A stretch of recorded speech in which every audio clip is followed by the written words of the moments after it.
ನಮಸ್ಕಾರ. ಮಾನವೀಯ ಸ್ನೇಹಿತರ ಒಕ್ಕೂಟ ಕೊಡಗು ಜಿಲ್ಲಾ ವಾರ್ತೆ ಓದುತ್ತಿರುವವರು ಪ್ರಶಾಂತ್ ಮುತ್ತಣ್ಣ ಕೋಳಿಮಾಡು.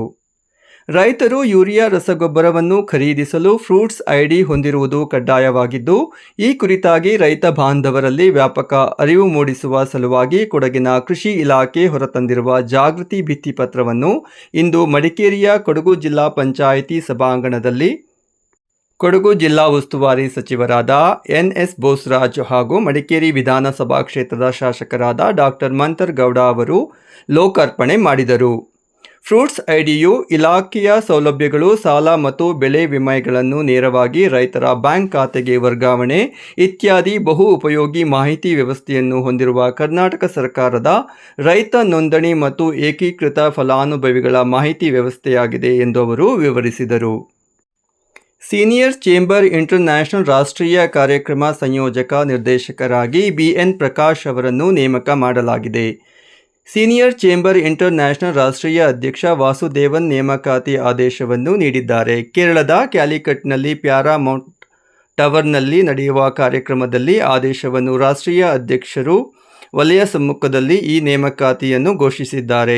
ಬಿ.ಎನ್. ಪ್ರಕಾಶ್ ಅವರು Gonikoppa senior chamber international 2025-26ನೇ ಸಾಲಿನ ಅಧ್ಯಕ್ಷರಾಗಿ ಕಾರ್ಯನಿರ್ವಹಿಸಿ ಅತ್ಯುತ್ತಮ ಕಾರ್ಯಕ್ರಮಗಳನ್ನು ನೀಡಿದ ಹೆಗ್ಗಳಿಕೆಗೆ ಪಾತ್ರರಾಗಿದ್ದಾರೆ.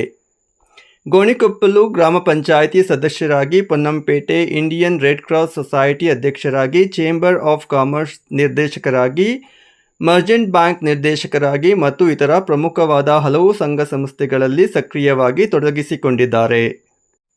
ಕೊಡಗು ಜಿಲ್ಲೆಯಲ್ಲಿ ಮಿತಿಮೀರಿರುವ ವನ್ಯಜೀವಿಗಳ ಉಪಟಳ ಹಾಗೂ ಸಿ ಮತ್ತು ಡಿ ಭೂಮಿಯ ಸಮಸ್ಯೆಯ ಕುರಿತು ಅರಣ್ಯ ಸಚಿವರ ಗಮನ ಸೆಳೆಯಲು ಗುಡ್ಡೆಹೊಸೂರು ವೃತ್ತದಲ್ಲಿ ನಿಂತಿದ್ದ ಬಿಜೆಪಿ ಪ್ರಮುಖರನ್ನು ಪೊಲೀಸರು ವಶಕ್ಕೆ ಪಡೆದುಕೊಂಡಿರುವ ಕ್ರಮವನ್ನು ಖಂಡನೀಯವೆಂದು ಸೋಮವಾರಪೇಟೆ ಬಿಜೆಪಿ ಮಂಡಲದ ವಕ್ತಾರ ಬಲ್ಲಾರಂಡ ಕಂಠಿ ಕಾರ್ಯಪ್ಪ ಅಸಮಾಧಾನ ವ್ಯಕ್ತಪಡಿಸಿದ್ದಾರೆ.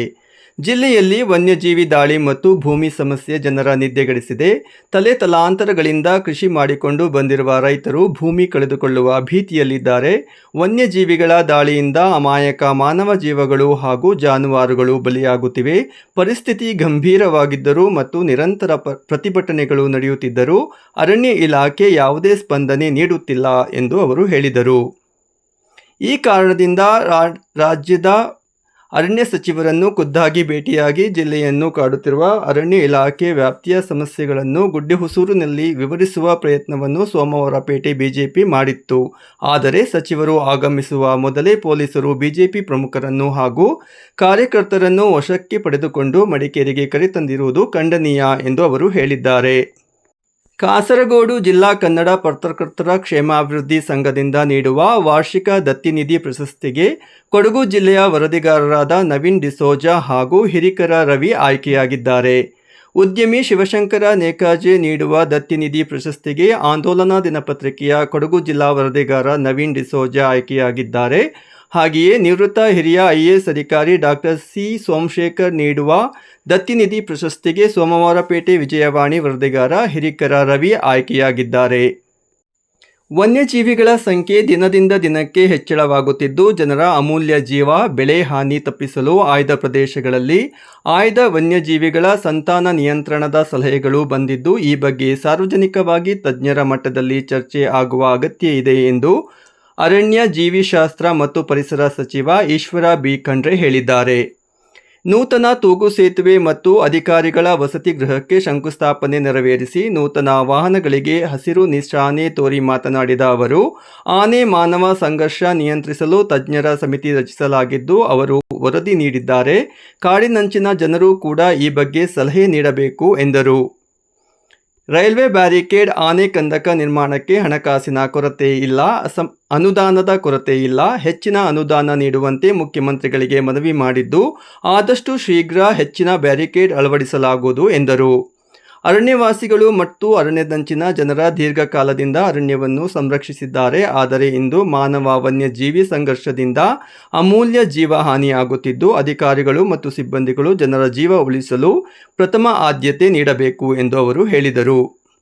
ಕೊಡಗು ಜಿಲ್ಲಾ 17ನೇ ಕನ್ನಡ ಸಾಹಿತ್ಯ ಸಮ್ಮೇಳನದ ಸರ್ವಾಧ್ಯಕ್ಷರಾಗಿ ಸಾಹಿತಿ, ಕವಿ, ಕಥೆಗಾರ ಅಬ್ದುಲ್ ರಶೀದ್ ಆಯ್ಕೆಯಾಗಿದ್ದಾರೆ. ಕೊಡಗು ಪತ್ರಿಕಾ ಭವನ ಸಭಾಂಗಣದಲ್ಲಿ ಕೊಡಗು ಜಿಲ್ಲಾ ಕನ್ನಡ ಸಾಹಿತ್ಯ ಪರಿಷತ್ತಿನ ಅಧ್ಯಕ್ಷರಾದ ಎಂಪಿ ಕೇಶವ ಕಾಮತ್ ಅವರ ಅಧ್ಯಕ್ಷತೆಯಲ್ಲಿ ನಡೆದ ಜಿಲ್ಲಾ ಕಾರ್ಯಕಾರಿ ಮಂಡಳಿ ಸಭೆಯಲ್ಲಿ ಒಮ್ಮತದಿಂದ ಸರ್ವಾಧ್ಯಕ್ಷರ ಆಯ್ಕೆ ಮಾಡಲಾಗಿದೆ. ಕೊಡಗು ಜಿಲ್ಲಾ 17ನೇ ಕನ್ನಡ ಸಾಹಿತ್ಯ ಸಮ್ಮೇಳನವು ಕುಶಾಲನಗರ ತಾಲೂಕಿನ ಶುಂಠಿಕೊಪ್ಪದಲ್ಲಿ 29 ಮೇ 2026 ಮತ್ತು 30 ಮೇ 2026ರಂದು ನಡೆಯಲಿದೆ. ಅಕ್ಷಯ ಚಾರಿಟೇಬಲ್ ಟ್ರಸ್ಟ್ ವತಿಯಿಂದ ಸರಣಿ ರಕ್ತದಾನ ಮತ್ತು ಅಂಗಾಂಗ ದಾನ ಶಿಬಿರ ಗೋಣಿಕೊಪ್ಪಲು ಸಮುದಾಯ ಆರೋಗ್ಯ ಕೇಂದ್ರದಲ್ಲಿ ನಡೆಯಿತು. ಗೋಣಿಕೊಪ್ಪ ಗ್ರಾಮ ಪಂಚಾಯಿತಿ, ಗೋಣಿಕೊಪ್ಪ ಸಮುದಾಯ ಆರೋಗ್ಯ ಕೇಂದ್ರ, Indian red cross society Ponnampet, Gonikoppa ಸಮುದಾಯ ಆರೋಗ್ಯ ಕೇಂದ್ರದ ಸಂಯುಕ್ತಾಶ್ರಯದಲ್ಲಿ ಅಂಗಾಂಗ ದಾನ ಮತ್ತು ರಕ್ತದಾನ ಶಿಬಿರ ಆಯೋಜಿಸಲಾಗಿತ್ತು. ಅಕ್ಷಯ ಚಾರಿಟೇಬಲ್ ಟ್ರಸ್ಟ್ ಸಂಸ್ಥಾಪಕ ಅಧ್ಯಕ್ಷ ಕೆ ಸೋಮಯ್ಯ ಸಭಾಧ್ಯಕ್ಷತೆಯಲ್ಲಿ, ಗೋಣಿಕೊಪ್ಪ ಗ್ರಾಮ ಪಂಚಾಯಿತಿ ಅಧ್ಯಕ್ಷ ಕುಲ್ಲಚಂಡ ಪ್ರಮೋದ್ ಗಣಪತಿ ಮತ್ತು ಪತ್ರಕರ್ತ ಸಮಾಜ ಸೇವಕ ಜಗದೀಶ್ ಚೋಡಬೇಟಿ ಜ್ಯೋತಿ ಬೆಳಗಿಸಿ ಶಿಬಿರಕ್ಕೆ ಚಾಲನೆ ನೀಡಿದರು. ನಂತರ ಮಾತನಾಡಿದ ಕುಲ್ಲಚಂಡ ಪ್ರಮೋದ್ ಗಣಪತಿ, ರಕ್ತದಾನ ಶ್ರೇಷ್ಠತೆಯನ್ನು ಸಮಾಜಕ್ಕೆ ತಿಳಿಸುವ ಮೂಲಕ ಯುವ ಸಮುದಾಯದಲ್ಲಿ ಪ್ರೇರಣೆಯನ್ನು ತುಂಬಬೇಕಾಗಿದೆ. ಈ ಹಿನ್ನೆಲೆಯಲ್ಲಿ ಅಧ್ಯಕ್ಷರ ಚಾರಿಟೇಬಲ್ ಟ್ರಸ್ಟ್ ಕಾರ್ಯೋನ್ಮುಖವಾಗಿ ಜನರೆಡೆಗೆ ರಕ್ತದಾನ ಶಿಬಿರವನ್ನು ಕೊಂಡೊಯ್ಯುತ್ತಿರುವುದು ಉತ್ತಮ ಬೆಳವಣಿಗೆ ಎಂದು ಹೇಳಿದರು. ಕತೆಗಾರ, ಪತ್ರಕರ್ತ ಜಗದೀಶ್ ಜೋಡುಬೀಟಿ ಮಾತನಾಡಿ, ರಕ್ತದಾನ ಮತ್ತು ಅಂಗಾಂಗ ದಾನ ಎರಡೂ ಜೀವ ಉಳಿಸುವ ಮಹಾದಾನಗಳಾಗಿವೆ.